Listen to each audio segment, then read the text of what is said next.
Hello दोस्तों, तो शुरू करते हैं। International taxation, non residence taxation. Introduction. Tax जो आपका क्रॉस बॉर्डर ट्रांजैक्शंस पे लगता है वो दो कॉन्सेप्ट के बेसिस पे लगता है। पहला कॉन्सेप्ट है residence based tax and second concept होता है source based tax.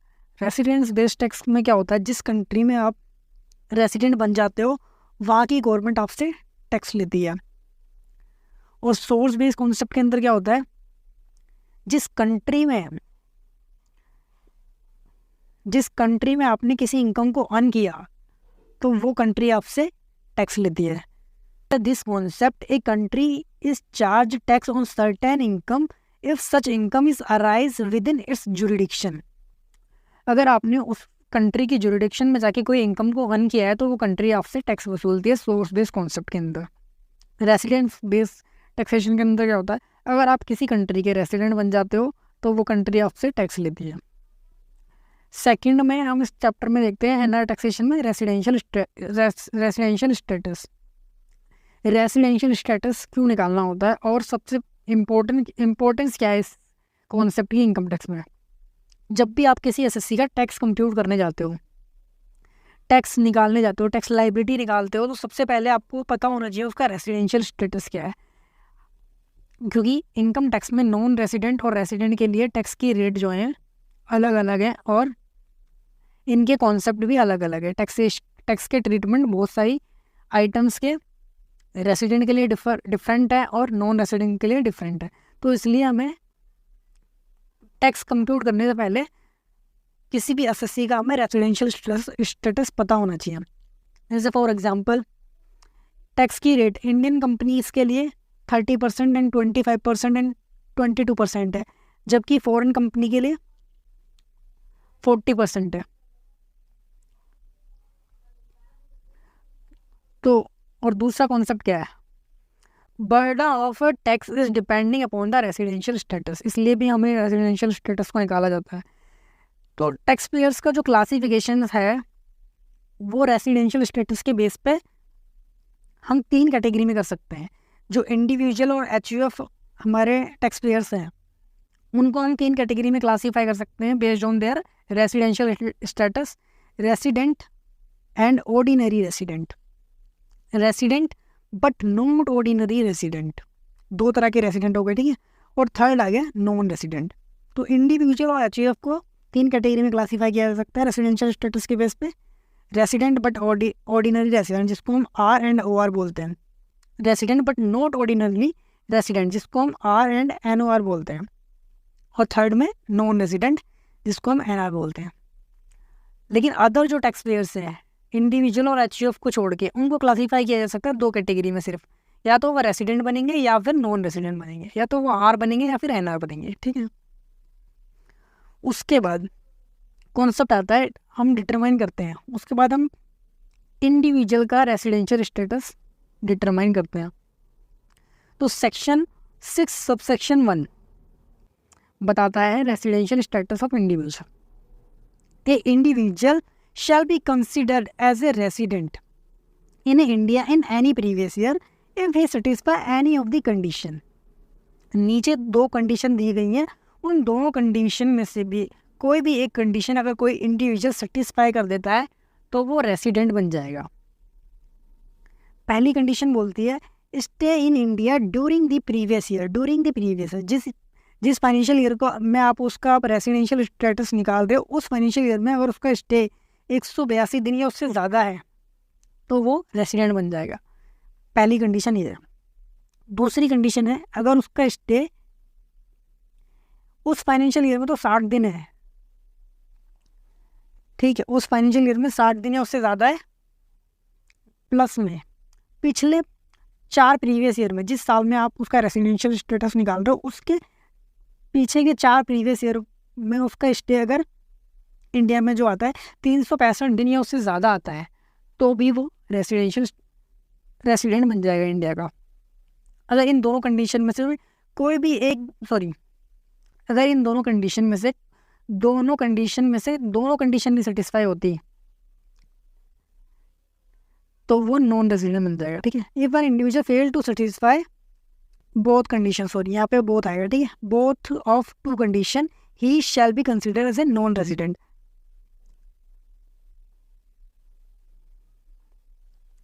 Section 6 subsection 1 ने क्या बोला, एक इंडिविजुअल को हम रेसिडेंट मान लेंगे किसी भी फाइनेंशियल ईयर में अगर वो दोनों में से कोई भी एक कंडीशन सेटिस्फाई कर देता है, या तो वो इंडिया में उस फाइनेंशियल ईयर में 182 दिन या उससे ज़्यादा का स्टे करता है, और दूसरा या तो वो उस फाइनेंशियल ईयर में 182 दिन से ज़्यादा तो नहीं था लेकिन 60 दिन या उससे ज़्यादा का स्टे कर लेता है, और साथ ही साथ में पीछे के 4 प्रीवियस ईयर में मिलाकर उसका जो स्टे आता है वो 365 दिन या उससे ज़्यादा आता है, तो भी उसको रेसिडेंट मान लेंगे।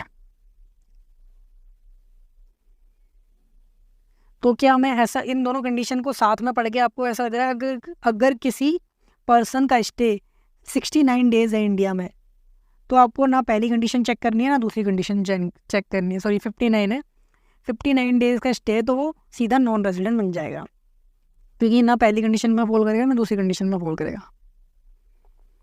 अब कुछ एक्सेप्शन है, ऊपर वाली जो 2 कंडीशन पढ़ी हमने 182 दिन और 365 दिन प्लस 60 डेज वाली कंडीशंस की दो एक्सेप्शन है, जिसमें आपको कंडीशन नंबर 1 चेक करनी है, सिर्फ 182 दिन वाली 60 डेज वाली कंडीशन को इग्नोर करना है। इसके 2 एक्सेप्शन है। सबसे पहला एक्सेप्शन है, अगर कोई इंडियन सिटीजन है जो इंडिया छोड़कर जा रहा है करंट ईयर में, जिसने इंडिया को छोड़ दिया है करंट प्रीवियस ईयर में, एज ए क्रू मेंबर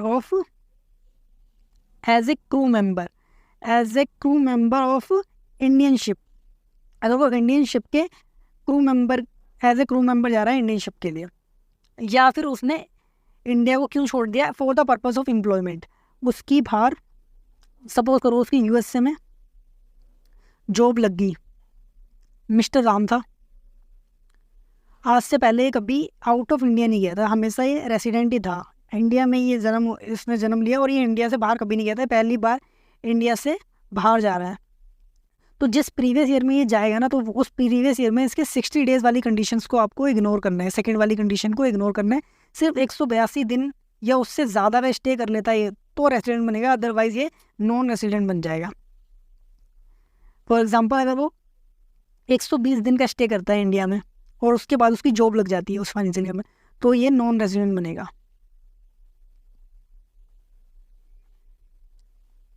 ठीक है, अब दूसरी एक्सेप्शन क्या है, लेकिन ये जो पहली एक्सेप्शन थी वो इंडियन सिटीजन के लिए थी सिर्फ, और दूसरी जो एक्सेप्शन है उसमें इंडियन सिटीजन साथ ही साथ में पर्सन ऑफ इंडियन ओरिजिन।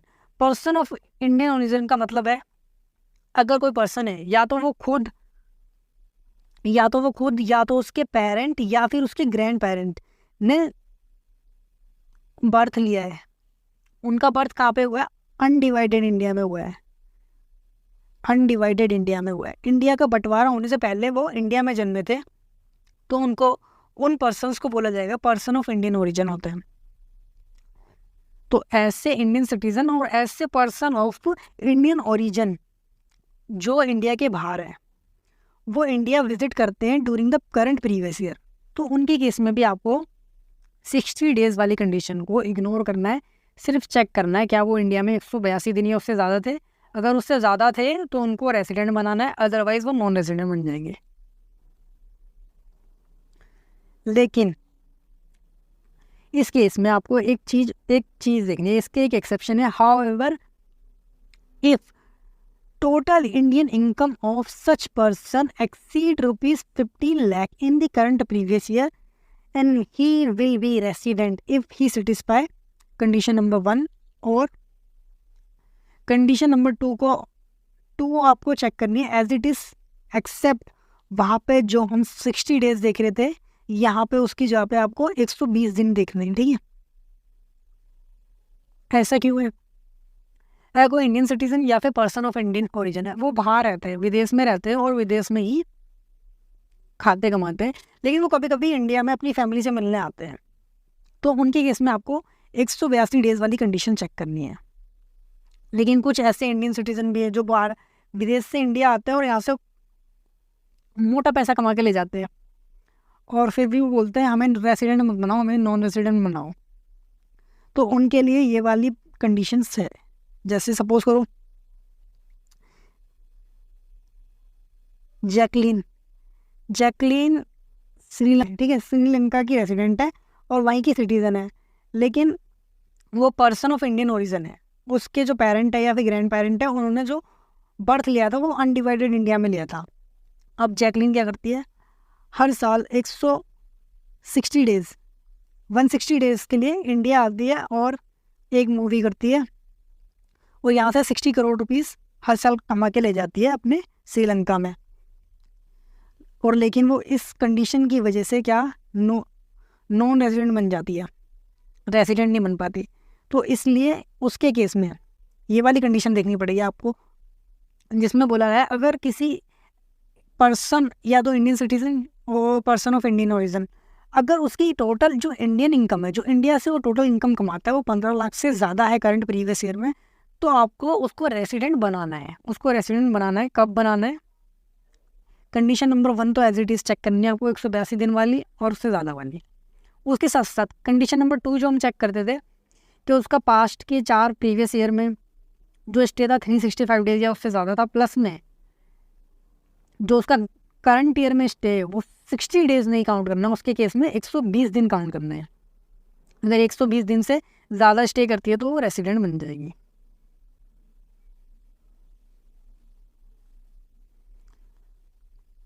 ठीक है, तो अभी तक हमने सेक्शन 6 में 2 कंडीशंस पढ़ी कि अगर कोई भी इंडिविजुअल 2 कंडीशन सेटिस्फाई करता है तो वो रेसिडेंट बन जाएगा। पहली कंडीशन थी 182 दिन या उससे ज़्यादा उस फाइनेंशियल ईयर में वो रह लेता है। फाइनेंशियल ईयर मतलब उस प्रीवियस ईयर में रह लेता है जिस प्रीवियस ईयर के लिए हम उसका रेसिडेंशियल स्टेटस निकाल रहे हैं। सेकंड कंडीशन थी दोनों में से कोई भी एक कंडीशन है, और लिखा है यहाँ पे, ठीक है, दोनों में से कोई भी एक कंडीशन है।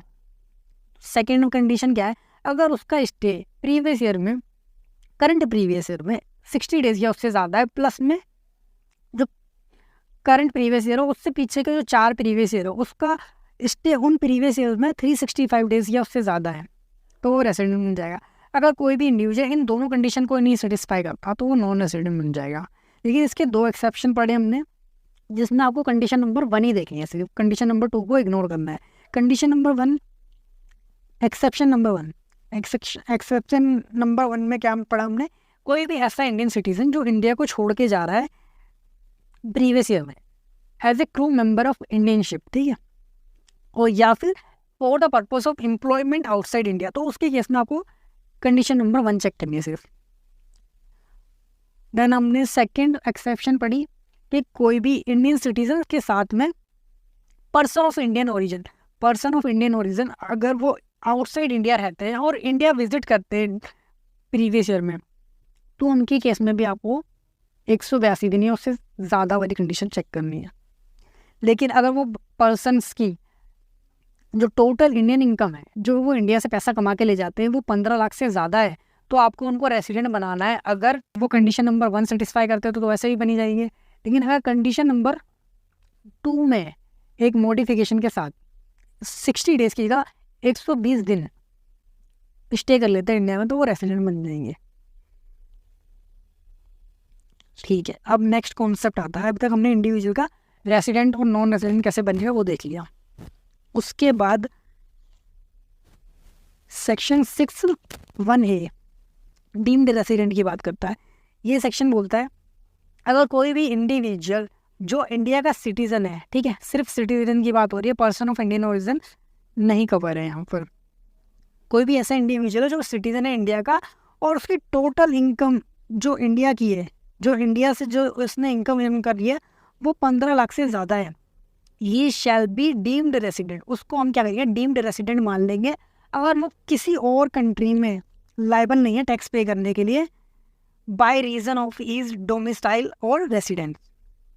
डीम्ड रेसिडेंट कॉन्सेप्ट क्या है, अगर कोई भी इंडियन सिटीज़न जिसकी टोटल इंडियन इनकम 15 लाख से ज़्यादा है लेकिन वो किसी और कंट्री में टैक्स पे करने के लिए लायबल नहीं है for the reason of his domicile और रेसिडेंट, तो हम उसको इंडिया का डीम्ड रेसिडेंट बना लेंगे। लेकिन वो डीम्ड रेसिडेंट बनेगा तो सही, कौन सा वाला रेसिडेंट बनेगा, हमेशा resident but not ordinary resident always, ठीक है। उसके बाद रेसिडेंशियल स्टेटस के रिगार्डिंग में हम कुछ नोट्स देखते हैं इंपॉर्टेंट।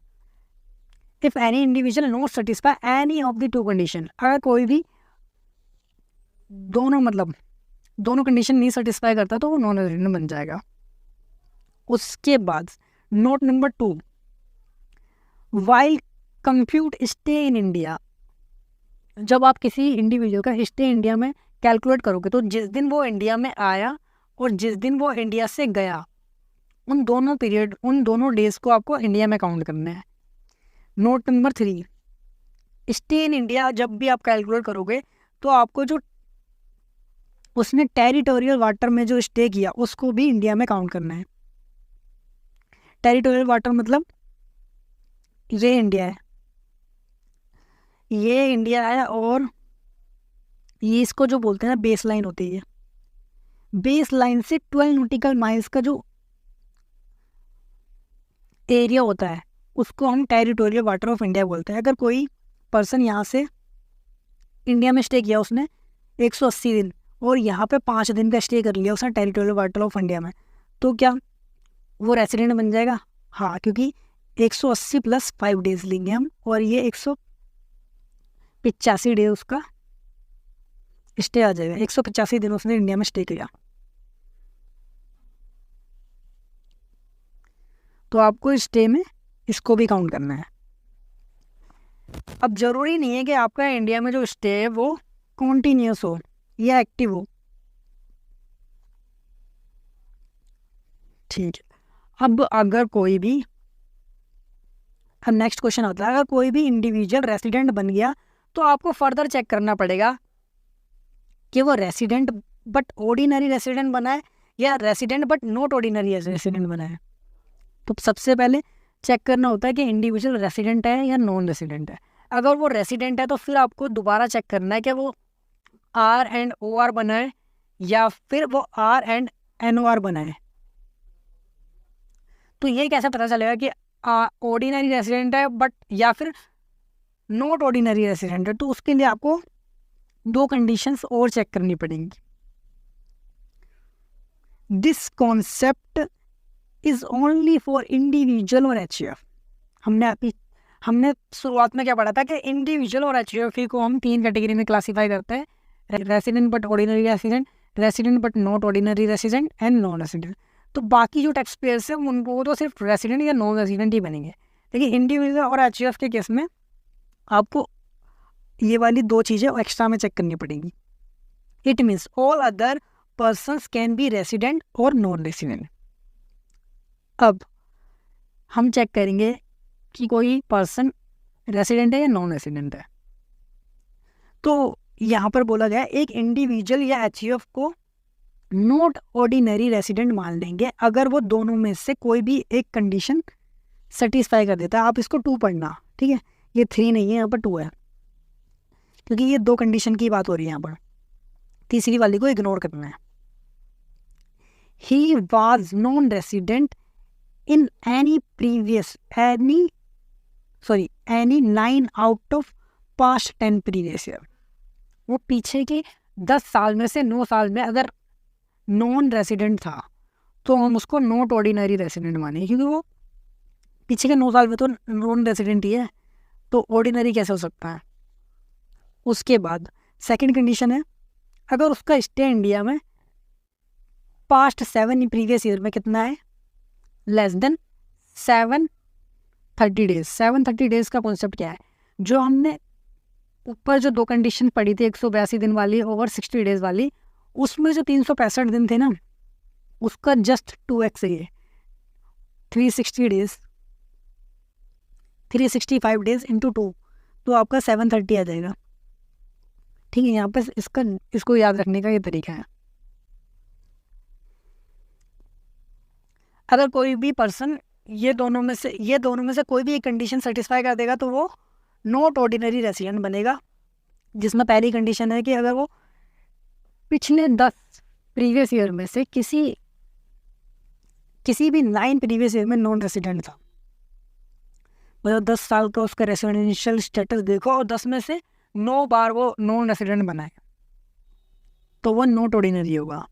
उसके बाद उसका स्टे देखो लास्ट के 7 प्रीवियस ईयर में, जिस ईयर में आप उसका रेसिडेंशियल स्टेटस निकाल रहे हो उससे पहले वाले 7 प्रीवियस ईयर में उसका स्टे देखो, जब वो स्टे 730 दिन से कम आता है तो वो नॉट ऑर्डिनरी बनेगा। ठीक है, अब ये ऊपर हमने पढ़ा था कि ऑलवेज डीम्ड रेसिडेंट वाला जो हमने पढ़ा था कि ऊपर वो always R and N O R पड़ेगा, तो इस वाले केस में कंडीशन नंबर 3 यही बात करता।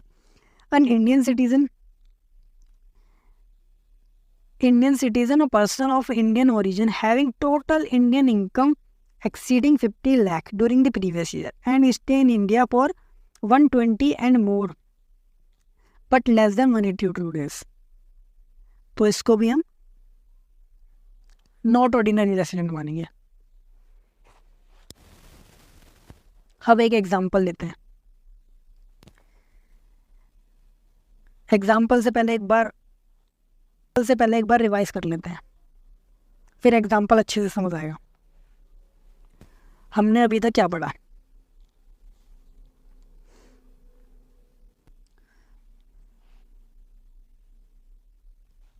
हमने अभी तक पढ़ा कि जो क्रॉस बॉर्डर ट्रांजैक्शंस हैं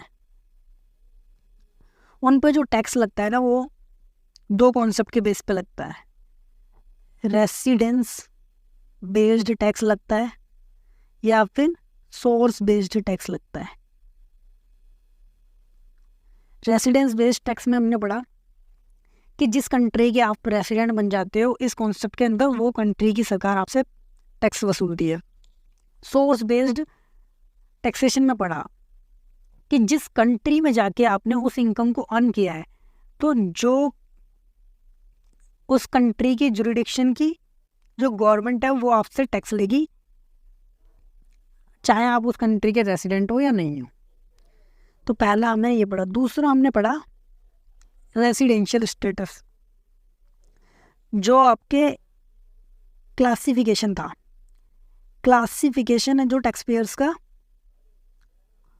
वो इंडिविजुअल और एचयूएफ, ठीक है, इंडिविजुअल और एचयूएफ इनका 3 कैटेगरी में किया था हमने। ये तो यार रेसिडेंट बनेंगे या फिर रेसिडेंट में बनेंगे तो 2 कैटेगरी में, resident and ordinary resident, resident but not ordinary resident, या फिर नॉन रेसिडेंट। अदर जो टैक्स पेयर्स हैं वो या तो रेसिडेंट बनेंगे या फिर नॉन रेसिडेंट बनेंगे। अभी तक हमने ये पढ़ा। उसके साथ साथ एवरी ईयर जो रेसिडेंशियल स्टेटस है वो आपको एवरी ईयरली चेक करना होता है। ठीक है, हर प्रीवियस ईयर के लिए हर बार आपको रेसिडेंशियल स्टेटस निकालना होगा। रेसिडेंशियल स्टेटस क्यों निकालना होता है? कि आप इनकम किसी एसएससी की तब भी कंप्यूट कर सकते हो जब आपको उसका रेसिडेंशियल स्टेटस पता हो। और हमने तीसरे कॉन्सेप्ट में पढ़ा रेसिडेंशियल स्टेटस इंडिविजुअल का। ठीक है, इंडिविजुअल का रेसिडेंशियल स्टेटस हमने निकालना सीखा, जिसमें हमने सबसे पहले देखा 2 कंडीशंस, जिसमें पहली कंडीशंस थी कि करंट प्रीवियस ईयर में स्टे होना चाहिए 182 दिन या उससे ज़्यादा का। दूसरी कंडीशन थी करंट प्रीवियस ईयर में स्टे 60 डेज या उससे ज़्यादा। ठीक है, साथ साथ लास्ट 4 प्रीवियस ईयर में उसका स्टे कितना है? 365 डेज। अगर ये वाली कंडीशन सेटिस्फाई होती है तो रेसिडेंट, ये वाली कंडीशन सेटिस्फाई होती है तो रेसिडेंट, और ये दोनों ही कंडीशन नहीं सेटिस्फाई होती तो नॉन रेसिडेंट। देखिए इसके हमने 2 एक्सेप्शंस पढ़े। इसके 2 एक्सेप्शन क्या थे? पहला एक्सेप्शन था कि इंडियन सिटीज़न इंडिया को लीव करके जा रहा है, किस पर्पस से?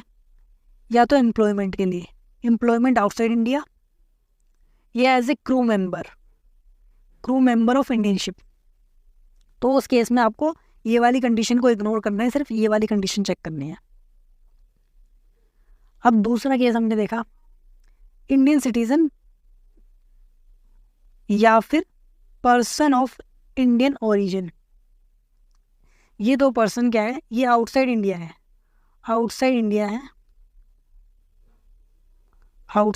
ये इंडिया को विजिट करते हैं।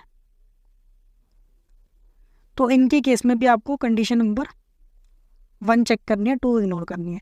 लेकिन इसका एक एक्सेप्शन था, अगर इन लोगों की इनकम जो है, टोटल इंडियन इनकम जो है वो 15 लाख से एक्सीड करती है, तो आपको उन केस में इनका रेसिडेंशियल स्टेटस कैसे निकालना है? कंडीशन नंबर 1 तो चेक करनी है, ऊपर वाली कंडीशन नंबर 1 चेक करनी है, साथ ही साथ कंडीशन नंबर 2 को कैसे चेक करना है?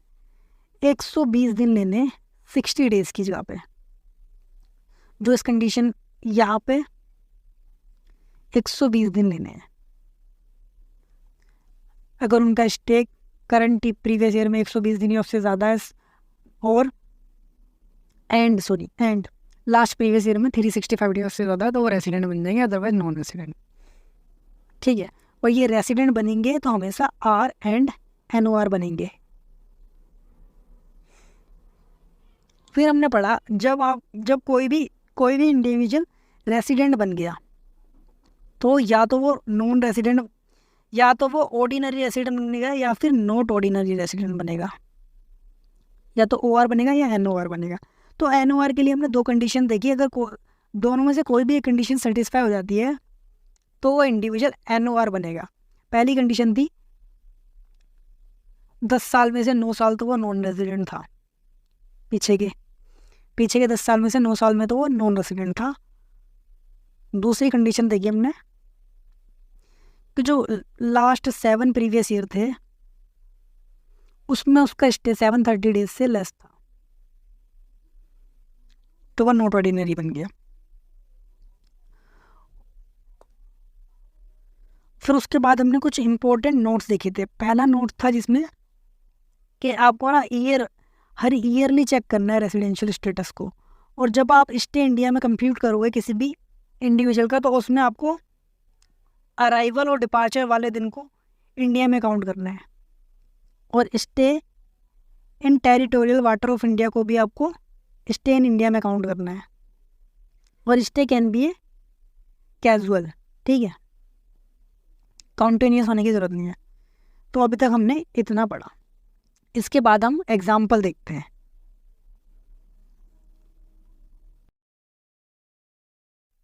तो रिवीजन करने के बाद एग्जाम्पल को समझते हैं, हमें अच्छे से समझ आएगा।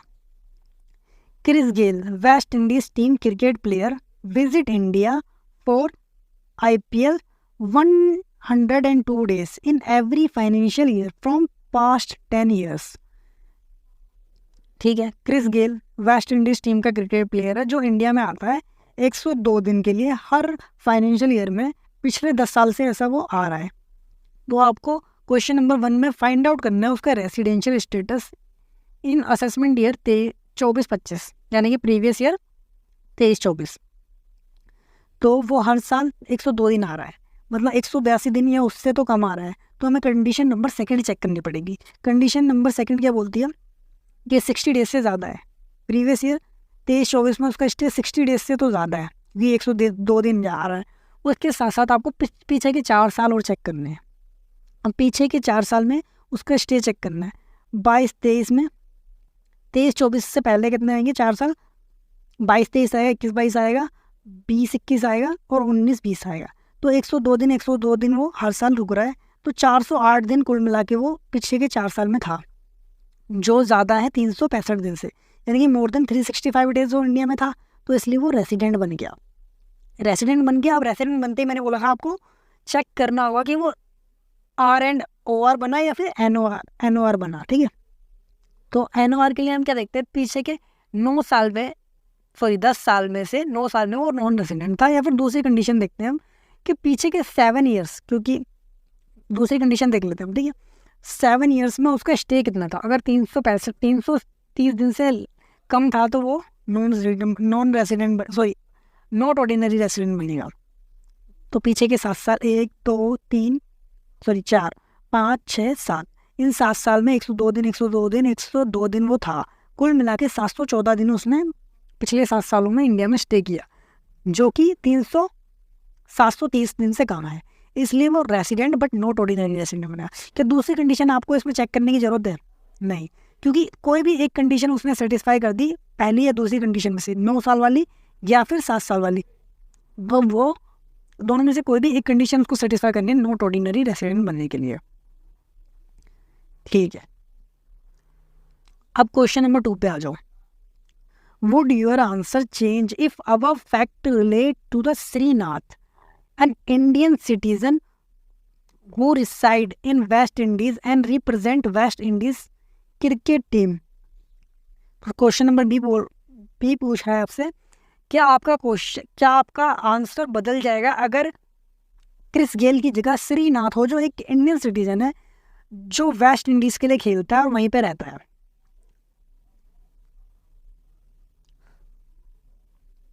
तो बिल्कुल बदल जाएगा हमारा आंसर, क्योंकि हमने एक्सेप्शन पढ़े थे ऊपर 2, जिसमें से सेकंड एक्सेप्शन क्या था?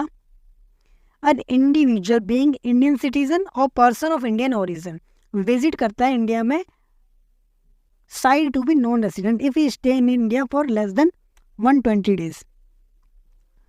120 दिन से कम रह लेता है। 120 दिन वाली कंडीशन आपने देखी थी, अगर वो 15 लाख से ऊपर भी कमाता है, लेकिन 120 दिन से कम रहता है तो फिर तो वो नॉन रेसिडेंट बन ही जाएगा। Srinath would be non resident. Non resident 120 दिन से पहले वो कम में वो नॉन रेजिडेंट कैसे बना, एक बार मैं आपको पढ़ाता हूँ। ये कंडीशन फिर से पढ़ते हैं हम, ठीक है। एक कोई भी ऐसा Indian citizen or person of Indian origin जो इंडिया में विजिट करता है, ठीक है, तो हम मान लेते हैं हमें उसकी इनकम के बारे में नहीं पता, वो उसके इंडिया से कितना पैसा कमा के ले जाता है आईपीएल में। सपोज करो कि वो 15 लाख से ज़्यादा कमा के ले जाता है, तब आप उसका रेसिडेंशियल स्टेटस क्या बताओगे? 15 लाख से ज़्यादा कमा के ले जाता, तो आपको कंडीशन नंबर 1 चेक करनी है। कंडीशन नंबर 1 तो सेटिस्फाई नहीं हो रही क्योंकि वो 102 दिन रह के जा रहा है, तो कंडीशन नंबर 2 चेक करनी है आपको। कंडीशन नंबर 2 120 दिन या उससे ज़्यादा होना चाहिए करंट ईयर में उसका स्टे, तो 120 दिन उसका स्टे नहीं है, वो 102 दिन ही रह के गया, इसलिए नॉन रेसिडेंट बन जाएगा।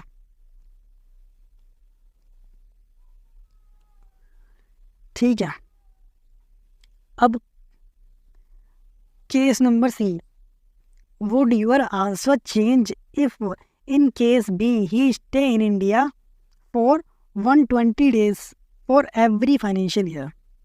अब हमने ऊपर देखा कि वो 102 दिन की जगह पे श्रीनाथ जो एक इंडियन सिटीजन है वो 120 दिन रहेगा, तो क्या वो रेसिडेंट बन जाएगा? बिल्कुल बन जाएगा,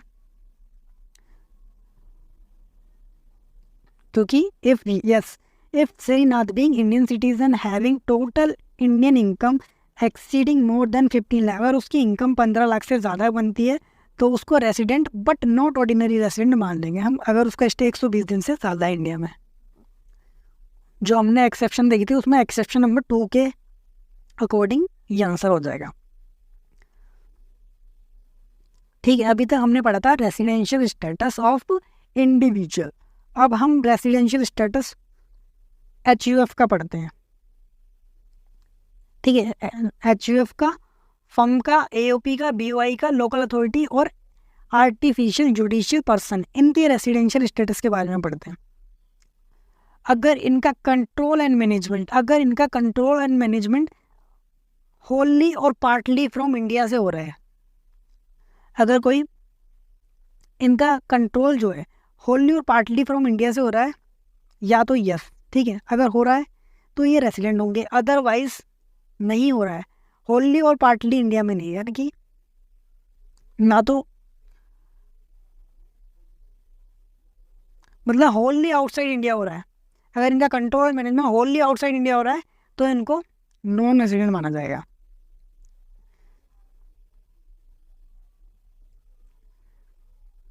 लेकिन इन केस ऑफ HUF के केस में आपको क्या चेक करना पड़ेगा कि वो OR बनेगा या फिर NOR बनेगा। अगर रेसिडेंट बन गया तो OR बनेगा या NOR बनेगा, तो उस केस में आपको वो कैसे चेक करना है? For determining the ordinary resident and not ordinary resident, if कर्ता of HUF satisfy any of these condition then HUF shall be not ordinary resident। जो ऊपर हम 2 कंडीशंस देखते थे नॉट ऑर्डिनरी रेसिडेंट के लिए, वही हम अब HUF के कर्ता के लिए देखेंगे। अगर कर्ता पीछे के 10 सालों में से 9 साल में नॉन रेजिडेंट था, या फिर कर्ता का स्टे जो इंडिया में था वो लेस देन 730 डेज था, पीछे के 7 ईयर्स में, ठीक है। तो उस केस में वो जो HUF है उसको हम नॉट ऑर्डिनरी मानेंगे, अदरवाइज रेसिडेंट ऑर्डिनरली रेसिडेंट हो बनेगा।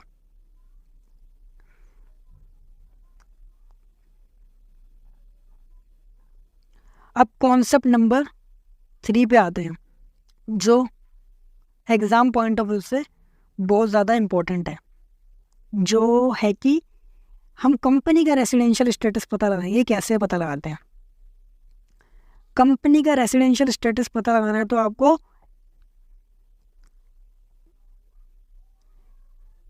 चेक करना होगा क्या एक कंपनी इंडियन कंपनी है, क्या कोई कंपनी इंडियन कंपनी है। अगर वो Indian company is always resident of India, Indian company को हमेशा इंडिया का रेसिडेंट माना जाएगा। दूसरा, अगर कोई कंपनी इंडियन कंपनी नहीं है लेकिन उसका प्लेस ऑफ इफेक्टिव मैनेजमेंट यानी कि पोएम, शॉर्ट में poem, in India during the previous year, अगर उसका प्रीवियस ईयर में place of effective management India में होता है तो उसको रेसिडेंट मान लेंगे। दो कंपनी को रेसिडेंट माना जाएगा। सबसे पहली एक कंपनी जो इंडियन कंपनी है, यानी कि इंडिया के कंपनीज एक्ट में रजिस्टर है, तो इंडियन कंपनी होगी तो वो हमेशा इंडिया की रेसिडेंट मानी जाएगी। और दूसरा, अगर कोई कंपनी का पोएम इंडिया में है प्रीवियस ईयर में उसका पोएम इन इंडिया है तो वो रेसिडेंट। और ये दोनों कंडीशन, अगर इन दोनों ये वाली कंडीशन नहीं सेटिस्फाई होती है तो फॉरेन कंपनी है और उसका प्लेस ऑफ इफेक्टिव मैनेजमेंट भी आउटसाइड इंडिया, तो उसको नॉन रेसिडेंट माना जाएगा। तो ये प्लेस पोएम क्या होता है, इसको हम नेक्स्ट क्लास में देखेंगे, पोएम कॉन्सेप्ट को, कि कैसे पता चलेगा कि किसी कंपनी का place of effective management India में है या आउटसाइड इंडिया है। तो इस कॉन्सेप्ट को हम नेक्स्ट क्लास में देखेंगे। तब तक के लिए बाय बाय।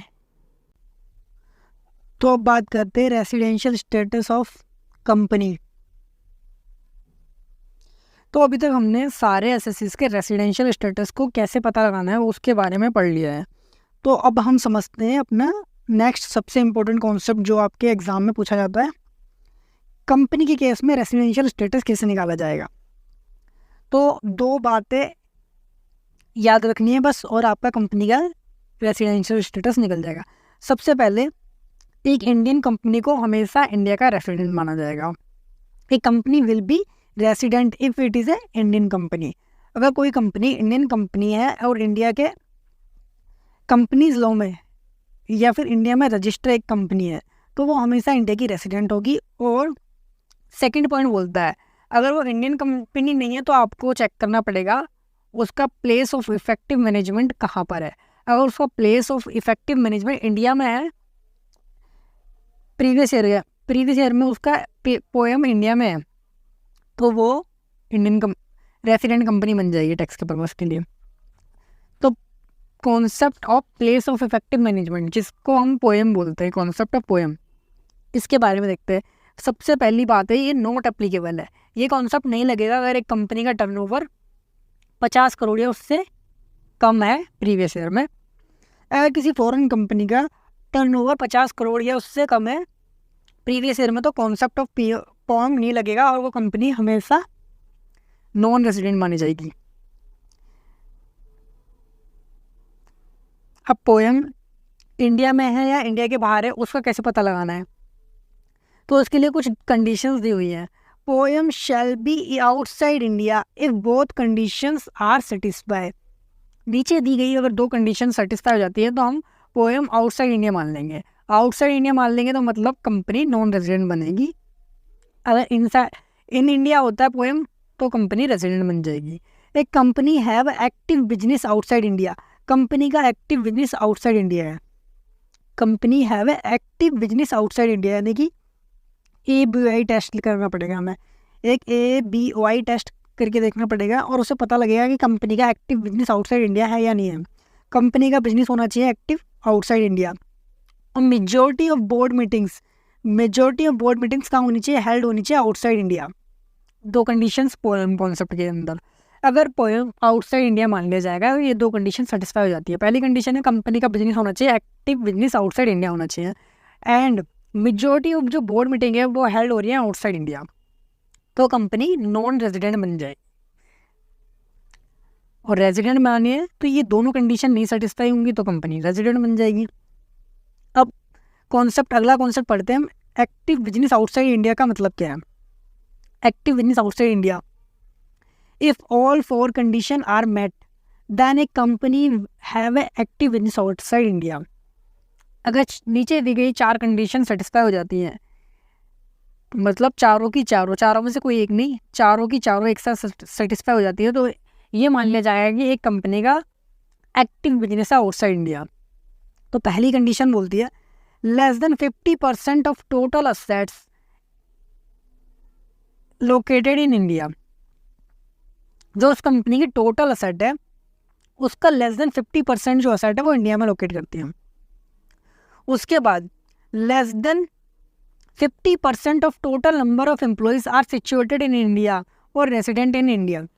जो उस कंपनी के टोटल एम्प्लॉयज़ हैं उनका जो 50% एम्प्लॉयज़ है वो या तो इंडिया में सिचुएटेड है, मतलब या तो वो इंडिया में सिचुएटेड है या फिर रेसिडेंट है इंडिया के, तो आपको ये वाली कंडीशन देखनी है। तीसरी कंडीशन है less than 50% of total payroll expense for employee situated in India. जो उसके टोटल पेरोल का एक्सपेंस है उस कंपनी का, उसका लेस देन 50% एक्सपेंस किन के लिए हो रहा है, ऐसे एम्प्लॉयज़ के लिए हो रहा है या तो जो इंडिया के रेसिडेंट है या फिर इंडिया में लोकेटेड है। और उसके बाद 4th एंड लास्ट कंडीशन आती है passive income is up to 50% of total income. उस कंपनी की जितनी टोटल इनकम है उसका 50% तक पैसिव इनकम होनी चाहिए। अब कुछ टर्म्स देख लेते हैं हम जो हमने यहाँ पे यूज़ किए। पैसिव इनकम का मतलब क्या है? पैसिव इनकम का मतलब है एक इनकम ऐसे ट्रांजैक्शन से जहाँ पर both purchase and sales are to or from associate enterprises. Passive income का मतलब है ऐसा कोई ट्रांजैक्शन जिससे income from any transaction where both purchase and sale are to or from associate enterprises. अगर आपने कोई ऐसी सेल करी है जहाँ से आपने परचेज भी एसोसिएट इंटरप्राइजेज से करके सेल भी एसोसिएट इंटरप्राइजेज को कर दी, यानी कि एक एसोसिएट इंटरप्राइजेज आपने कुछ खरीदा और दूसरी एसोसिएट इंटरप्राइजेज को बेच दिया, तो वो आपकी पैसिव इनकम आनी चाहिए। उसके बाद पैसिव इनकम के एग्जांपल और क्या हो सकते हैं, जैसे रेंटल इनकम पैसिव इनकम में आएगी। उसके बाद डिविडेंड इनकम, कैपिटल गेन और interest income except for banking and public financial incorporations. ठीक है, इनके लिए इंटरेस्ट इनकम पैसिव इनकम नहीं होगी। अगर बैंक है या फिर पब्लिक फाइनेंशियल इनकॉर्पोरेशन है, पब्लिक फाइनेंशियल इंस्टीट्यूशन है, तो उस केस में भी इंटरेस्ट इनकम आपकी पैसिव इनकम नहीं आएगी। और रॉयल्टी इनकम, उसके अलावा ये 5 इनकम आपकी पैसिव इनकम में आएंगी। पैसिव इनकम का मतलब हमने देखा कौन कौन सी आएगी। पैसिव इनकम ऐसी इनकम, कोई भी ऐसे ट्रांजेक्शन से आपको इनकम हो रही है जहाँ पे आप परचेज और सेल दोनों टू और फ्रॉम कर रहे हो एसोसिएट एंटरप्राइज, जो आपकी एसोसिएट मतलब रिलेटेड पार्टीज़ हैं, रिलेटेड एंटरप्राइजेज है, आप ही की एंटरप्राइज है, सब्सिडरी होल्डिंग ऐसे कुछ कंपनी है। उसके बाद 5 इनकम और बोली गई है। 5 में सबसे पहली rental income, dividend income, capital gain, interest और रॉयल्टी।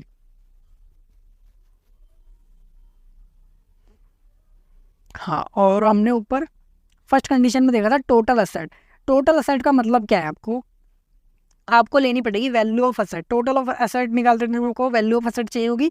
तो डेप्रिसिएबल असेट के केस में क्या हुआ, अगर उस कंट्री में block of asset method follow होता है या फिर इंडिविजुअल असेट मेथड फॉलो होता है, तो आपको क्या करना है, average of its value for tax purpose in that country at the beginning, at the end of the year. Depreciable asset के केस में आपको या तो ब्लॉक की या फिर इंडिविजुअल असेट की, जो भी वहाँ पर टैक्स के पर्पस के लिए फॉलो होता है, उसका एवरेज लेना है आपको उन वैल्यूज़ का जो वहाँ पर टैक्स पर्पस के लिए यूज़ होती है ओपनिंग और closing of the financial year. जो आपकी ओपनिंग है सपोज करो अगर वहाँ पे 1 अप्रैल टू 31 मार्च वाला ईयर चलता है, फाइनेंशियल ईयर चलता है, तो आपको 1 अप्रैल की वैल्यू लेनी है एक तो, और सेकेंड वैल्यू लेनी है आपको 31 मार्च की, और दोनों को डिवाइड कर देना 2 से। उसके बाद अदर देन डेप्रिशिएबल असेट्स के केस में आपको बुक वैल्यू लेनी है ऑफ असेट्स की। तो टोटल असेट्स निकालने का हमने देख लिया कैसे निकालने हैं। उसके बाद less than 50% of total number of employee. अब नंबर ऑफ एम्प्लॉयज़ में आपको कौन कौन से एम्प्लॉयज़ आएंगे, तो आपको इसमें भी एवरेज ही लेना है, जितने आपके ईयर के बिगिनिंग में एम्प्लॉयज़ थे और जितने आपके एंड में एम्प्लॉयज़ थे उनका एवरेज लेना है। लेकिन इसमें सब तरह के एम्प्लॉय आ जाएंगे, कॉन्ट्रैक्चुअल भी आ जाएंगे, परमानेंट, टेम्परेरी और कॉन्ट्रैक्चुअल। उसके बाद हमने देखा पेरोल एक्सपेंस। पेरोल एक्सपेंस का मतलब क्या है, salary, wages, bonus, retention bonus और ऑल अदर एम्प्लॉय कंपनसेशन। आपने कोई भी एम्प्लॉयज़ को कंपनसेशन दे दिया, वो भी पेरोल का एक्सपेंस माना जाएगा। तो अभी तक हमने पढ़ा था कंपनी का रेसिडेंशियल स्टेटस पढ़ रहे थे, और हमने उसमें देखा एक कंपनी को रेसिडेंट कब माना जाएगा। हाँ, अभी तक हमने पढ़ा कंपनी का रेसिडेंशियल स्टेटस, इसको रेसिडेंट कब मानेंगे, अगर इसका एक या तो ये इंडियन कंपनी है या इसका पोएम इंडिया में है। पोएम इंडिया में होने के लिए हमने देखा अगर 2 कंडीशन सेटिस्फाई होगी तो पोएम आउटसाइड इंडिया हो जाएगा। पहली कंडीशन थी एक्टिव बिजनेस आउटसाइड इंडिया होना चाहिए और majority of board meeting outside India होनी चाहिए। तो हम अभी उसमें पढ़ रहे हैं एक्टिव बिजनेस आउटसाइड इंडिया। इसमें हमने 4 कंडीशंस पढ़ी। पहली कंडीशन थी कि टोटल असेट्स का 50%, लेस देन 50% असेट्स इंडिया में हो। दूसरी कंडीशन थी टोटल एम्प्लॉयज़ के 50% एम्प्लॉय इंडिया में हो या रेसिडेंट हो इंडिया के।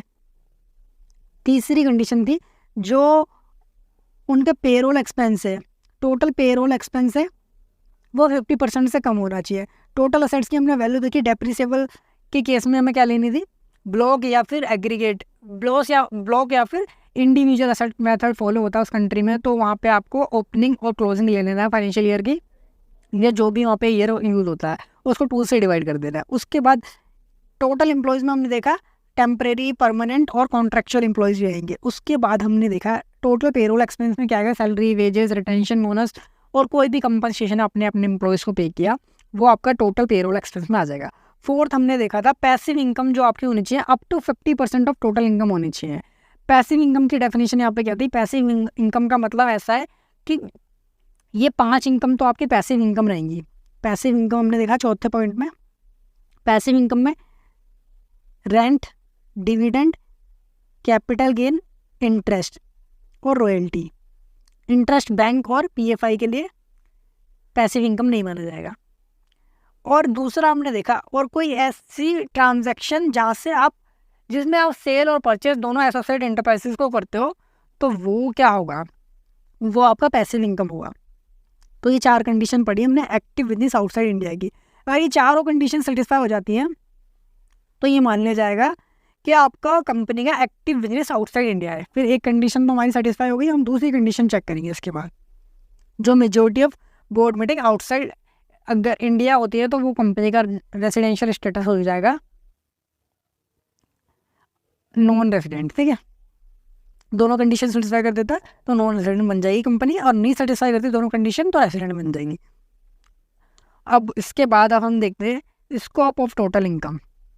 स्कोप ऑफ टोटल इनकम यानी कि section 5 of income tax. Section 5 scope of income tax मतलब इनकम, टोटल इनकम मतलब किसी रेसिडेंट की, नॉन रेसिडेंट की और रेसिडेंट नॉन रेसिडेंट की कौन कौन से इनकम पर टैक्स लगेगा। तो यहाँ पर सबसे पहले इनकम टाइप दिखाया है और उसके बाद एसएससी कौन कौन से हैं। वो 3 तरह के एसएससी देखे हमने। एक तो रेसिडेंट, नॉन रेसिडेंट। रेसिडेंट में इंडिविजुअल और एचईएफ के केस में ऑर्डिनरी और नॉन ऑर्डिनरी देखे। तो यहाँ पे कुछ ये 5 इनकम है। अब इन 5 कैटेगरी की इनकम में देखते हैं कौन कौन सी इनकम किसकी टैक्सेबल है। ऐसी इनकम जो इंडिया में रिसीव हुई, इनकम रिसीव्ड हुई, ऐसी इनकम चाहे वो वर्ल्ड में कहीं भी आपने अर्न करी हो, लेकिन आपने उसको इंडिया में रिसीव कर लिया तो वो इंडिया में टैक्सेबल है, चाहे आप कोई से भी एसएससी हो। यानी कि रेसिडेंट ऑर्डिनरी हो या फिर नॉन ऑर्डिनरी हो या फिर नॉन रेसिडेंट ही क्यों ना हो, आपने अगर इंडिया में कोई इनकम को रिसीव कर लिया या फिर वो income deemed to be received in India थी। Deemed to be received in India का मतलब क्या है, यहाँ पर 3 इनकम ऐसी हैं जो deemed to be received in India, आगे सेक्शन 7 में हम ये पढ़ेंगे, ठीक है। तो अगर कोई भी ऐसी इनकम जो आपने इंडिया में रिसीव कर ली या वो income deemed to be received in India थी, तो वो इनकम सबकी टैक्सेबल होगी, चाहे आप रेसिडेंट हो नॉन रेसिडेंट हो। उसके बाद सेकंड इनकम आती है, कोई भी ऐसी इनकम जो इंडिया में अक्रूअराइज हुई या डीम्ड टू बी अक्रूअराइज हुई, या तो आपने उसको कहीं भी रिसीव किया लेकिन अक्रूअराइज इंडिया में हो गई वो, ठीक है। इंडिया में रिसीव हुई तो सबकी टैक्सेबल, इंडिया में अक्रूअराइज हुई तो सबकी टैक्सेबल हो जाएगी, चाहे आप रेसिडेंट हो चाहे आप नॉन रेसिडेंट हो, या तो डीम्ड टू बी अक्रूअराइज। ये सेक्शन 9 में हम पढ़ेंगे डीम्ड टू बी अक्रूअराइज का मतलब क्या है। उसके बाद हमने थर्ड इनकम देखनी है, ऐसी इनकम जो आपकी अक्रूअराइज तो आउटसाइड इंडिया हुई है एंड रिसीव भी आउटसाइड इंडिया हुई है, आउटसाइड इंडिया हुई है, तो ये आप नॉन रेसिडेंट की तो टैक्सेबल कर ही नहीं सकते। अगर नॉन रेसिडेंट कोई बाहर का बंदा है, वो अपने देश में इनकम अक्रूअराइज हो रही है और वहीं पर रिसीव कर रहा है, तो क्या इंडिया वाले उस पर टैक्स लगा सकते हैं? बिल्कुल नहीं। ऐसी नॉन रेसिडेंट हो बट नॉट ऑर्डिनरी रेसिडेंट हो, तो उसकी भी ये वाली इनकम नॉन टैक्सेबल होगी, लेकिन रेसिडेंट की ये वाली इनकम टैक्सेबल हो जाएगी। उसके बाद फोर्थ इनकम आती है, ऐसी इनकम जो अक्रूअराइज तो आउटसाइड इंडिया हुई एंड रिसीव भी आउटसाइड इंडिया ही हुई, इंडिया के बाहर आपने कमाई, इंडिया के बाहर आपने रिसीव करी, पर from business control from India, लेकिन वो आपने जो इनकम कमाई वो ऐसे बिजनेस से कमाई जो इंडिया से कंट्रोल होता था, तो उस केस में ये टैक्सेबल हो जाएगी 2 एसएससी के लिए, रेसिडेंट के लिए, ऑर्डिनरी वाले के लिए, नॉट ऑर्डिनरी वाले के लिए भी, लेकिन नॉन रेसिडेंट की इनकम टैक्सेबल नहीं होगी।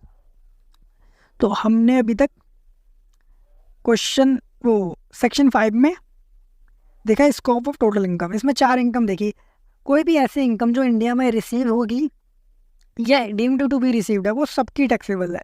कोई भी ऐसी इनकम, दूसरे पॉइंट में देखा हमने, जो अक्रूअराइज हो गई इंडिया में, वो सबकी टैक्सेबल है। उसके बाद कोई भी ऐसी इनकम जो इंडिया में रिसीव नहीं हुई, ना ही इंडिया में अक्रूअराइज हुई, तो नॉन रेसिडेंट और नॉट ऑर्डिनरी रेसिडेंट की टैक्सेबल नहीं है, लेकिन इसकी टैक्सेबल है ऑर्डिनरी वाले की। उसके बाद कोई भी ऐसी इनकम जो इंडिया के बाहर ही मिली, आपको बाहर ही रिसीव हुई, बाहर ही आपने अर्न करी, लेकिन वो ऐसे बिजनेस से आ रही है जो बिजनेस इंडिया से कंट्रोल होता है, तो वो 2 बंदों की टैक्सेबल हो जाएगी, रेसिडेंट वालों की, नॉन रेसिडेंट वालों की नहीं होगी। तो यानी कि इससे कंक्लूजन निकलता है कि इसकी तो ग्लोबल इनकम टैक्सेबल है, इसकी ये जो भी इनकम कमाएगा, चाहे वो इंडिया में कमाए, इंडिया के बाहर उसको रिसीव करे, कहीं भी रिसीव करे, तो रेसिडेंट ऑर्डिनरी रेसिडेंट की ग्लोबल इनकम पर टैक्स लगेगा। रेसिडेंट और नॉन रेसिडेंट के केस में हमने देखा सिर्फ उन्हीं इनकम पर टैक्स लग रहा है जो इंडिया में रिसीव हो रही है या इंडिया में अक्रूअराइज हो रही है, तो सिर्फ 2 इनकम पर टैक्स लग रहा है। अब हमने ऊपर पढ़ा था deemed to be received in India, तो सेक्शन 7 ने बता रखी है following income shall be deemed to be received in India.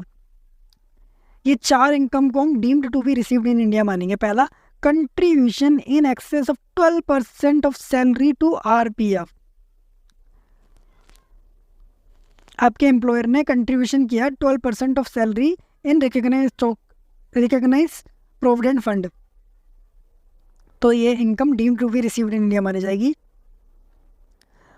और सेकंड है credit of interest in excess of 9.5% per annum to,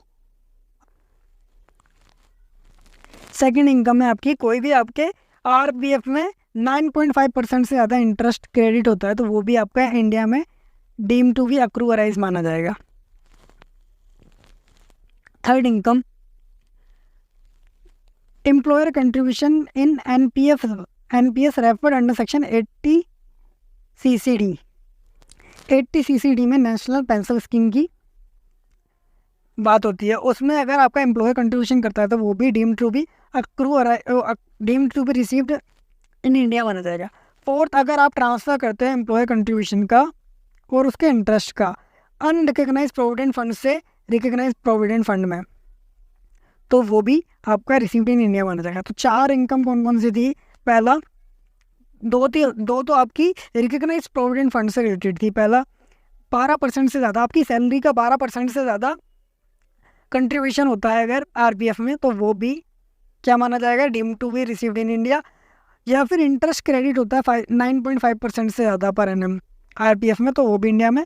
उसके बाद अगर आपका एम्प्लॉयर एनपीएस में कंट्रीब्यूशन करता है तो वो भी रिसीव्ड इन इंडिया माना जाएगा। और उसके बाद अगर आप ट्रांसफ़र करते हो एम्प्लॉयर कंट्रीब्यूशन का या फिर उसके ऊपर जो इंटरेस्ट मिलता है आपको, उसको अनरिकग्नाइज प्रोविडेंट फंड से रिकग्नाइज प्रोविडेंट फंड में, तो वो भी deemed to be received in India माना जाएगा। अब उसके बाद सेकंड हमने देखा था सेक्शन 5 में deemed to be accrue or arise in India.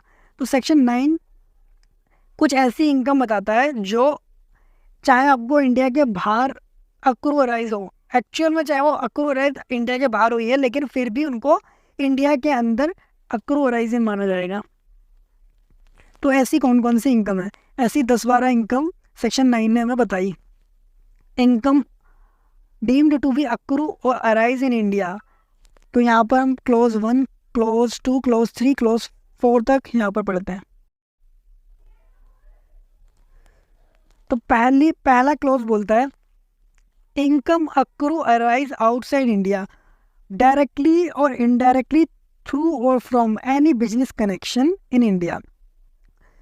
कोई भी आपको इनकम अक्रू अराइज हो रही है इंडिया के बाहर, लेकिन वो कैसे हो रही है? डायरेक्टली या इनडायरेक्टली थ्रू और फ्रॉम एनी बिजनेस कनेक्शन, आपका बिजनेस कनेक्शन इंडिया में उससे, या फिर कोई भी ऐसी प्रॉपर्टी असेट या सोर्स जो आपका इंडिया में है उससे आपको आउटसाइड इंडिया कोई इनकम होती है, तो वो आपकी इनकम क्या है? आउटसाइड इंडिया नहीं मानी जाएगी, वो अक्रूवराइज इंडिया में मानी जाएगी। थर्ड में आता है आपको क्लोज 1 पढ़ रहे हैं, ठीक है। क्लोज 1 में थर्ड बोलता है transfer of capital assets situated in India. जैसे इसके लिए रेफर नोट 2 पढ़ेंगे और उसके लिए नोट 1 को रेफ़र करेंगे। और सेकंड वाले का मैं आपको एग्जांपल देता हूँ। मान लो आप एक नॉन रेसिडेंट हो और आपने एसबीआई में कोई एफडी करवा दी 1 करोड़ की, आपको महीने का ये साल का आपको 7.5 लाख रुपए इनकम हो रही है, तो वो इनकम आपके लिए अक्रूवराइज इंडिया में मान ली जाएगी, भले ही वो आप इंडिया के बाहर रिसीव कर रहे हो।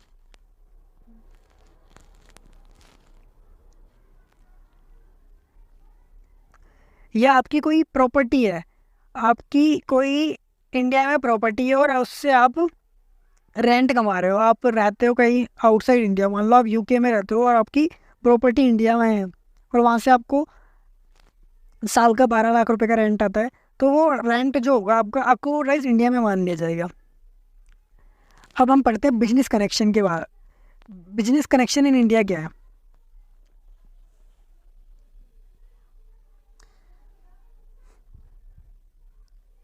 तो एक नॉन रेजिडेंट 2 तरह से इंडिया से पैसे कमा सकता है। बिजनेस विद इंडिया 2 तरीके से, ठीक है। एनआर को इनकम कैसे हो सकती है बिजनेस से? एक तो वो business with India not taxable, और बिजनेस इन इंडिया टैक्सेबल होगा। अगर उस कंट्री के साथ हमारा डी डबल है तो टैक्सेबल होगा, अगर उस नॉन रेजिडेंट का पी इंडिया में है तो।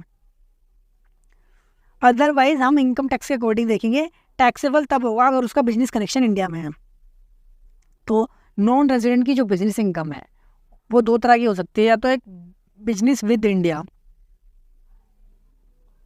बिजनेस विद इंडिया का मतलब है कि वो नॉन रेजिडेंट अपने देश से कुछ इंडिया में एक्सपोर्ट कर रहा है, मतलब इंडिया में भेज रहा है, उससे उसको कुछ इनकम हो रही है, तो वो टैक्सेबल नहीं होती है। एक्सपोर्ट कभी रेजिडेंट की इनकम नहीं बनता, एक्सपोर्ट पर कोई टैक्स नहीं है, ठीक है। तो और बिजनेस इन इंडिया का मतलब है वो टैक्सेबल होगी, लेकिन हमें देखना है उस कंट्री के साथ हमारा डी डबल है तो तभी टैक्सेबल होगी अगर उस नॉन रेजिडेंट का पी इंडिया में है। परमानेंट इस्टेब्लिशमेंट अगर इंडिया में है तभी टैक्सेबल होगी इंडिया में। अदरवाइज हमें देखना है क्या उसका, अगर उस कंट्री के साथ हमारा पी ही नहीं है तो हमें, अगर उसका बिजनेस कनेक्शन इंडिया में बन जाता है तो वो टैक्सेबल हो जाएगी। अब एक एग्जांपल लेते हैं, एक नॉन रेजिडेंट है, इसने मिस्टर ए को अपॉइंट कर दिया जो इंडिया में है, to conclude contract in on his behalf. आपने उस नॉन रेजिडेंट ने अपने बिहाफ पे उसको कॉन्ट्रैक्ट कंक्लूड कर अपॉइंट कर दिया। तो अगर कोई नॉन रेजिडेंट अपॉइंट करता है इंडिया में किसी पर्सन को ये 3 काम करने के लिए, तो ये मान लिया जाएगा कि उसका बिजनेस कनेक्शन इंडिया में है। सबसे पहला, to conclude contract in India for on his behalf, to maintain stock in India for delivery, to secure order in India mainly or wholly for such non resident. अगर कोई मान लो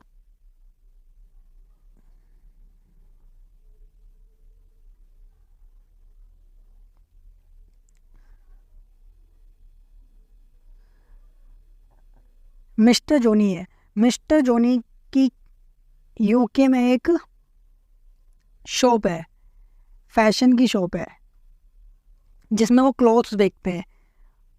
उन्होंने क्या किया, इंडिया में एक पर्सन को अपॉइंट कर दिया, मिस्टर मोनू को। जोनी की शॉप है यूके में जहाँ पे वो अपना बिजनेस करते हैं, लेकिन उसने इंडिया के अंदर एक पर्सन मोनू को अपॉइंट कर दिया किस काम के लिए, कि वो तू मेरे बिहाफ पे इंडिया में कॉन्ट्रैक्ट कंक्लूड कर और मेरे जो क्लोथ्स हैं उनका स्टॉक भी इंडिया में तू ही मेंटेन करेगा और मेरे जो ऑर्डर्स आते हैं वो भी तू ही इंडिया में लेगा मेरे लिए, और तू सिर्फ और सिर्फ मेरे लिए काम करेगा। तो हम ये मान लेंगे कि ये जो मिस्टर जोनी है इसने जो मोनू को अपॉइंट किया है ना, तो ये इसका बिजनेस कनेक्शन मान ले जाएगा इंडिया में।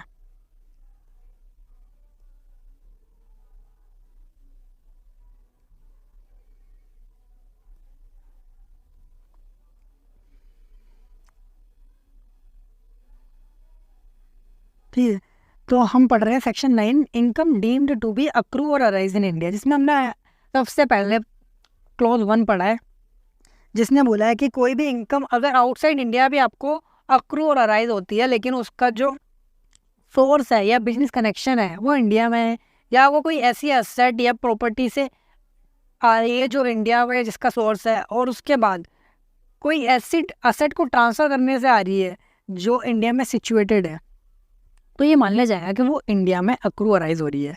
बिजनेस कनेक्शन का मतलब है अगर बिजनेस इनकम नॉन रेजिडेंट को हो सकती है, या तो वो बिजनेस विद इंडिया कर रहा है या फिर बिजनेस इन इंडिया कर रहा है। बिजनेस विद इंडिया मतलब एक्सपोर्ट कर रहा है, वो अपनी कंट्री से इंडिया में कुछ एक्सपोर्ट कर रहा है, तो वो नॉन टैक्सेबल है।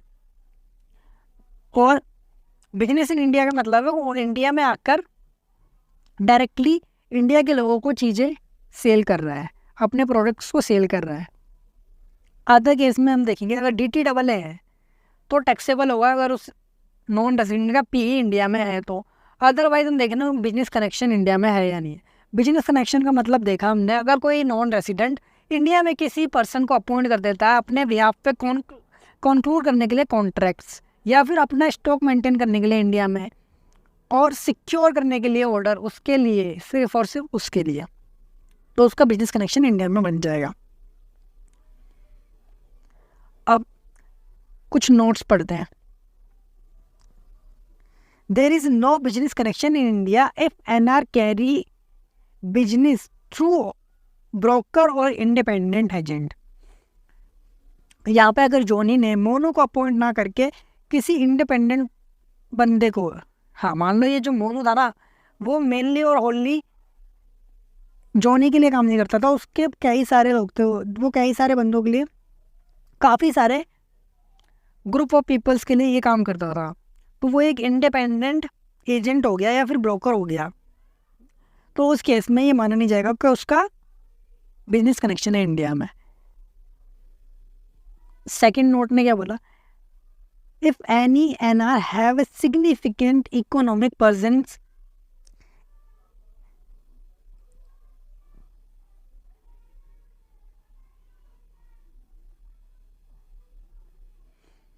अगर किसी नॉन रेसिडेंट का सिग्निफिकेंस इकोनॉमिक प्रेजेंस आ जाता है इंडिया में, तो भी उसका बिजनेस कनेक्शन आ जाएगा इंडिया में। तो सिग्निफिकेंट इकोनॉमिक प्रेजेंस का मतलब क्या है कि वो ट्रांजैक्शन करता है इंडिया में किसी भी पर्सन के साथ, इंक्लूडिंग इंडिपेंडेंट एजेंट, ऐसे एजेंट के साथ जो मेनली और होनली उसके लिए काम नहीं करता तब भी, लेकिन उसकी जो वैल्यू है उस ट्रांजैक्शंस की 2 करोड़ से ऊपर है, तो मान लिया जाएगा कि वो उसका सिग्निफिकेंट इकोनॉमिक प्रेजेंस है इंडिया में। या फिर जो इंगेज है interaction with users in India if number of users are at least 3 lakh, या तो वो ऐसे यूजर्स इंडिया में ऐसे यूजर्स से इंटरेक्ट कर रहा है जो 3 लाख से ज़्यादा, 3 लाख से ज़्यादा यूजर्स के साथ इंटरेक्ट कर रहा है, तो भी उसका इकोनॉमिक प्रेजेंस इंडिया में मान लिया जाएगा।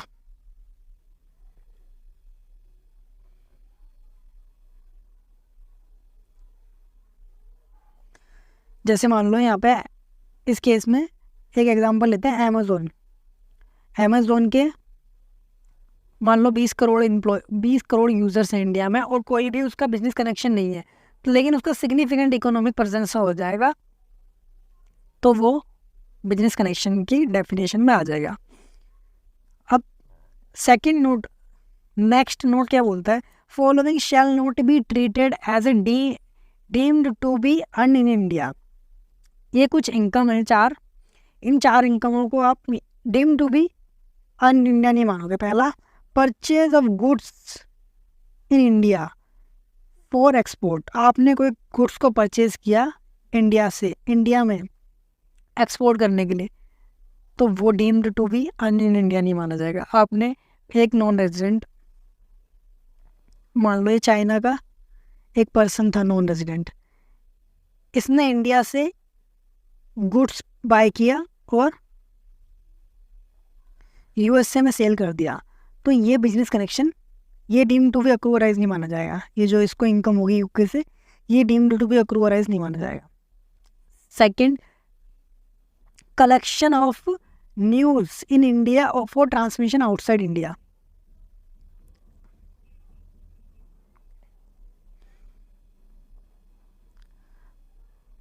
और न्यूयॉर्क टाइम ने इंडिया से कुछ न्यूज़ कलेक्ट करी और अपने न्यूज़पेपर में छापी और न्यूज़पेपर को सेल करके कुछ पैसा कमाया, तो वो भी आपका deemed to be accrue or arise in India नहीं माना जाएगा। Third, shooting of films in India by non resident, ऐसा नॉन रेजिडेंट जो नॉन सिटीजन है इंडिया का। फोर्थ एक्टिविटी है activity related to display of uncut and unassorted diamond in India by foreign company. तो 4 ऐसे ट्रांजैक्शंस हैं जिनको deemed to be accrue or arise in India नहीं माना जाएगा। अगर कोई नॉन रेजिडेंट इंडिया से गुड्स परचेज करता है एक्सपोर्ट करने के लिए, तो उस एक्सपोर्ट से उसे जो इनकम होगी वो deemed to be accrue or arise in India नहीं मानी जाएगी। दूसरा, अगर कोई नॉन रेजिडेंट इंडिया से न्यूज़ कलेक्ट करके आउटसाइड इंडिया उनको डिस्प्ले करके कुछ अर्न करता है, तो वो deemed to be accrue or arise in India नहीं माना जाएगा। अगर कोई नॉन रेजिडेंट साथ ही साथ नॉन सिटीजन ऑफ इंडिया होना चाहिए, शूटिंग्स करता है फिल्म्स की इंडिया में, उसको भी deemed to be accrue or arise in India नहीं माना जाएगा। और activities related to display of uncut और unassorted diamonds in India by foreign companies, ये सारी activities deemed to be accrue or arise in India नहीं। तो क्लॉज 1 हमने पढ़ा, कोई भी इनकम को आउटसाइड इंडिया अक्रूवराइज होती है या तो इंडिया के बिजनेस से कनेक्शन से, या कोई ऐसी असेट प्रॉपर्टी से या सोर्स से जो इंडिया में रहे, या फिर transfer of capital asset situated in India से कोई इनकम आपको अक्रूवराइज होती है आउटसाइड इंडिया, तो ये माना जाएगा कि वो deemed to be accrue or arise in India है। तो नोट नंबर 2 पढ़ते हैं इसके लिए। हम नोट नंबर 1 हमने देखा बिजनेस कनेक्शन से रिलेटेड हमने देखा बिजनेस इनकम। ठीक है छोड़ो ये वाला। हाँ, उसके बाद सेकंड नोट पे आते हैं हम। जो कैपिटल असेट अगर इंडिया में सिचुएटेड है वो ट्रांसफ़र करते हो आप, तो कोई भी इनकम आपको आउटसाइड इंडिया होती है तो वो ये मान लिया जाएगा कि आपकी deemed to be accrue or arise in India है। Income through transfer of capital asset situated in India. आपको कोई किसी भी कैपिटल असेट को ट्रांसफर करने से जो इनकम हो रही है, जो वो ये मान ली जाएगी कि वो आपकी अराइज हो रही है इंडिया में, अगर वो कैपिटल असेट इंडिया में सिचुएटेड है तो। एक्सप्लेनेशन, इसके लिए एक एक्सप्लेनेशन इंसर्ट किया गया after Vodafone case. Vodafone case हुआ था एक, जिसमें वो केस अभी मैं आपको बाद में बताऊंगा, पहले ये वाला क्लोज पढ़ते हैं। Explanation, capital asset being shared और interest in a company registered outside India. Capital assets या जो शेयर और इंटरेस्ट है किसी company registered outside India shall be deemed to be situated in India if such share और interest derive its value substantially from any asset situated in India। इन्होंने क्या बोला, कोई भी एक ऐसी कैपिटल असेट जो मान लो एक शेयर है दूसरी एक ऐसी कंपनी का जो आउटसाइड इंडिया रजिस्टर हुई है, उसको इंडिया में सिचुएटेड मान लेंगे। कब? अगर वो जो शेयर्स या फिर इंटरेस्ट हैं वो डिराइव करते हैं अपनी value substantially from any asset located in India, तो उनको भी हम सिचुएटेड इन इंडिया मान लेंगे। ये इंसर्ट किया गया after Vodafone case. Vodafone case क्यों था, अभी आपको ये बेटर समझ में आएगा जब हम वोडाफोन केस का रेफरेंस लेंगे। तो केस क्या था, एक इंडियन कंपनी थी हटचिसन एसआर लिमिटेड, जो एक इंडियन सब्सिडरी कंपनी थी किसकी, सीजीपी लिमिटेड की, जो एक फॉरेन कंपनी थी मॉरिशस में रजिस्टर थी। सीजीपी लिमिटेड के पास हटचिसन एसआर लिमिटेड के 67% शेयर होल्डिंग थी। एक दूसरी कंपनी थी हटचिसन टेलीकॉम इंटरनेशनल लिमिटेड, जो एक हांगकांग की कंपनी थी, जो होली ओन सब्सिडरी, जिसकी होली ओन सब्सिडरी कंपनी कौन सी थी, सीजीपी लिमिटेड। सीजीपी लिमिटेड की 100% शेयर होल्डिंग हटचिसन टेलीकॉम इंटरनेशनल के पास थी। अब ये इसकी सब्सिडरी है, ये इसकी सब्सिडरी है और ये इसकी सब्सिडरी है। अब क्या हुआ, ये हटचिसन टेलीकॉम इंटरनेशनल लिमिटेड ने क्या किया, अपने सारे शेयर सीजीपी लिमिटेड के सारे शेयर्स 100% शेयर होल्डिंग किसको सेल कर दी, वोडाफोन नेदरलैंड को।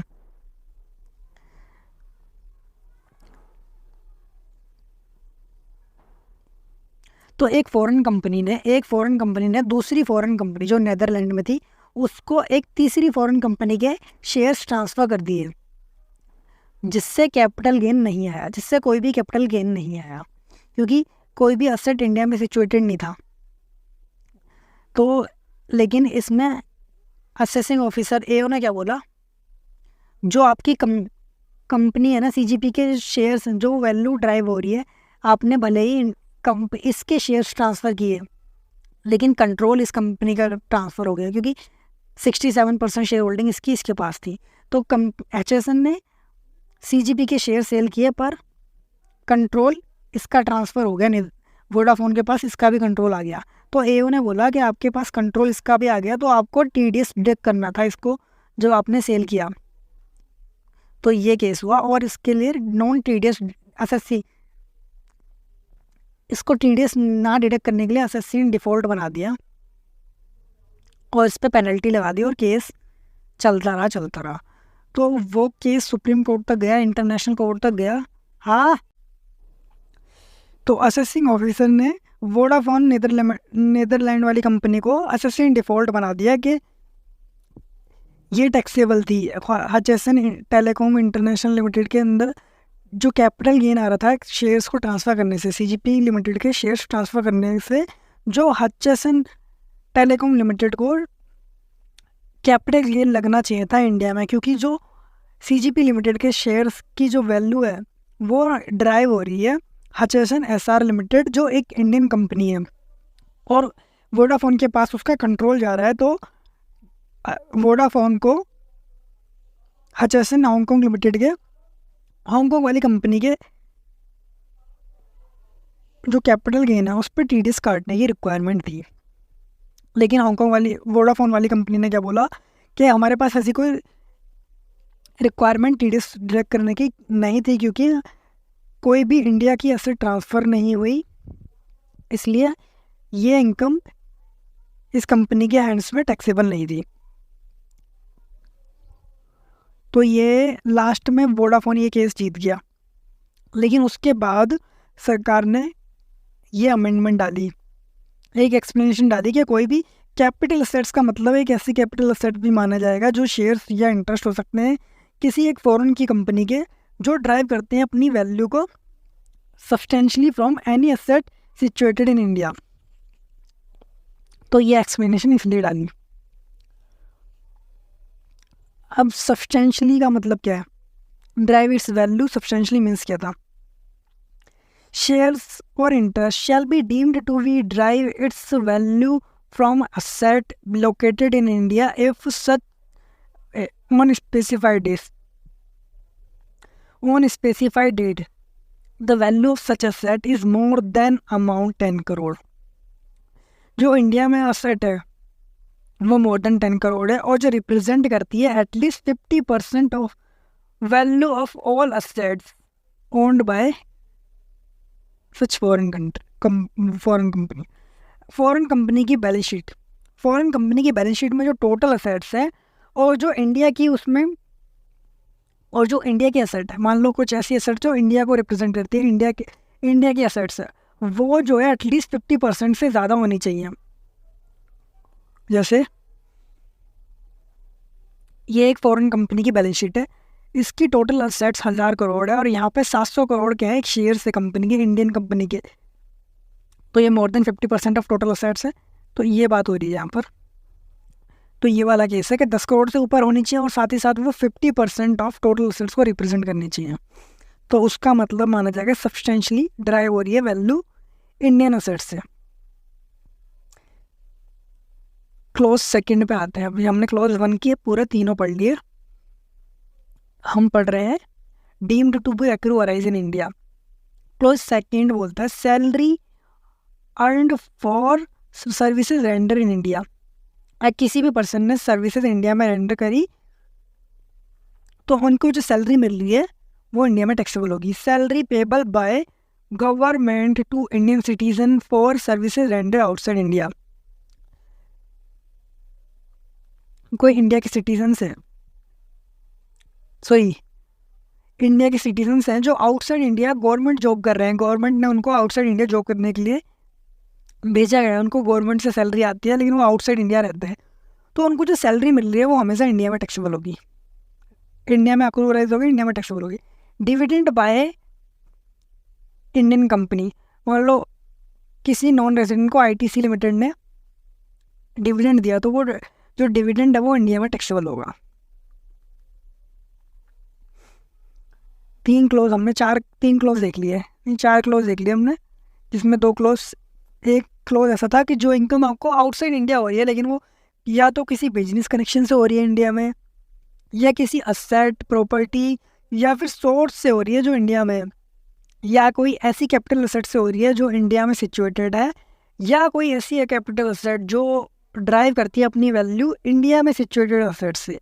तो उन केसेस में हम आपकी आउटसाइड इंडिया में एक्रूवराइज वाली इनकम को भी इंडिया में एक्रूवराइज मान लेंगे। सेकंड, आपको सैलरी मिल रही है इंडिया के अंदर सर्विसेज रेंडर करने की, तो भी ये इंडिया में टैक्सेबल हो जाएगी। उसके बाद नॉन रेजिडेंट को अगर सैलरी मिल रही है, नॉन रेजिडेंट अगर नॉन रेजिडेंट अगर इंडिया का सिटीजन है और आउटसाइड इंडिया वो सर्विसेज रेंडर कर रहा है सैलरी, और उसको सैलरी मिल रही है गवर्नमेंट से, वो टैक्सेबल हो जाएगी, आपकी एक्रूवराइज होगी इंडिया में। उसके बाद इंडियन कंपनी से नॉन रेजिडेंट को अगर डिविडेंड मिल रहा है तो वो हमेशा deem to be accrue or arise in India माना जाएगा। उसके बाद सेक्शन 9 के क्लोज 5, 6, 7, 8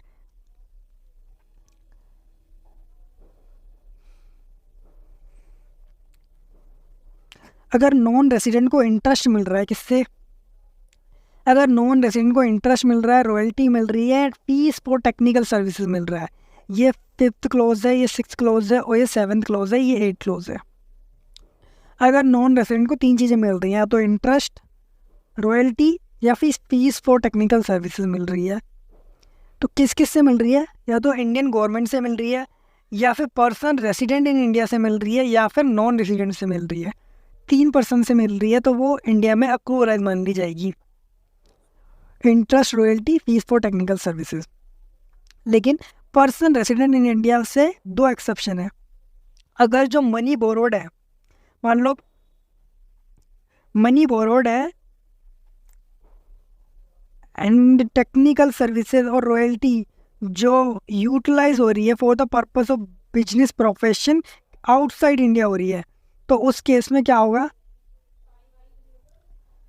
तो उस केस में ये माना जाएगा आउटसाइड इंडिया। उसके बाद अगर कोई मनी बोरोड, दूसरी एक्सेप्शन है, अगर कोई मनी बोरोड की गई है या फिर जो टेक्निकल सर्विसेज है या रॉयल्टी की सर्विसेज है वो यूज़ हो रही है for making income from any source outside India हो रही है, तो उस केस में भी वो टैक्सेबल नहीं होगी, अक्रूवराइज इन इंडिया नहीं होगी।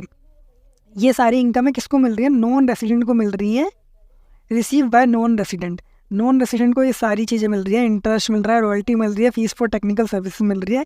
पर्सनल रेसिडेंट इन इंडिया से मिल रही है, गवर्नमेंट से मिल रही है, नॉन रेसिडेंट से मिल रही है। नॉन रेसिडेंट से मिल रही है लेकिन वो टैक्सेबल कब होगी? अगर वो मनी बोरोड, जो उसने मनी, जो पैसा उधार लिया या फिर जो सर्विसेज या फिर रॉयल्टी का जो यूज़ करी वो इंडिया में बिजनेस करने के लिए करी, या फिर इंडिया से कोई इनकम का सोर्स क्रिएट करने के लिए करी। इसको एक एग्जांपल से समझते हैं। एक ये नॉन रेसिडेंट है, इसको 3 केस पढ़े हमने। एक तो इंडियन गवर्नमेंट से इसने लोन दिया, दूसरा केस इसने रेसिडेंट को लोन दिया और नॉन रेसिडेंट को लोन दिया। अब मान लो इसको इंटरेस्ट आ रहा तीनों से, तो उस केस में कौन कौन सी इनकम पर टैक्स लगेगा? अगर नॉन रेसिडेंट ने मोदी जी को लोन दिया, उस केस में क्या होगा? इस पे जो इंटरेस्ट मिलेगा वो deem to be accrue or arise in India, इसके हाथ में मान लिया जाएगा।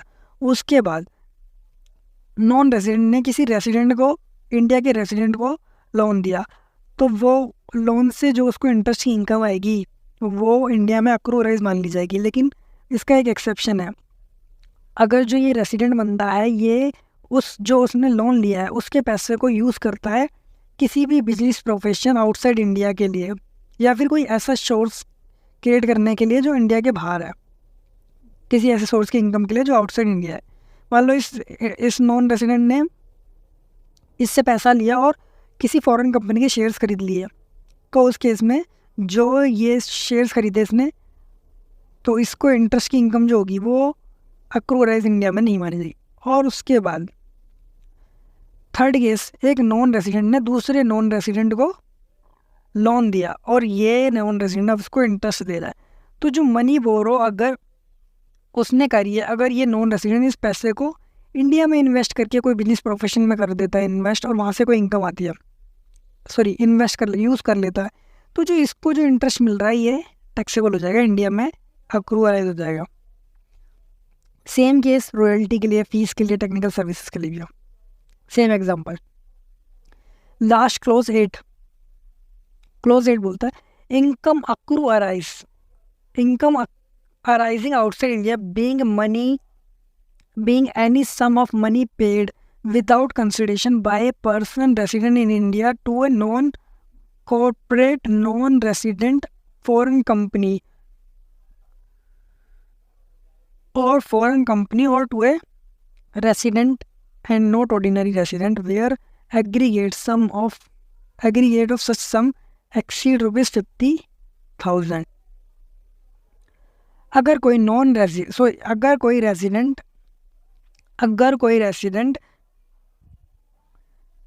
रेसिडेंट नॉन रेसिडेंट पर्सन को या फिर नॉन रेसिडेंट कंपनी को या फिर resident and not ordinary resident को कोई भी सम देता है जो 50,000 से एक्सीड करता है विदाउट कंसिडरेशन, मतलब गिफ्ट कर देता है, तो उस केस में जो उसको deem to be accrue or arise in India माना जाएगा।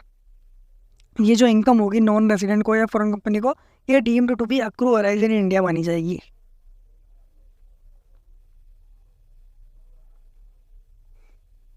तो अब बाकी के जो बच गए आपके टॉपिक, जैसे presumptive taxation scheme for non resident और अदर मिसलेनियस टॉपिक्स वो हम नेक्स्ट क्लास में पढ़ेंगे. Till then bye bye.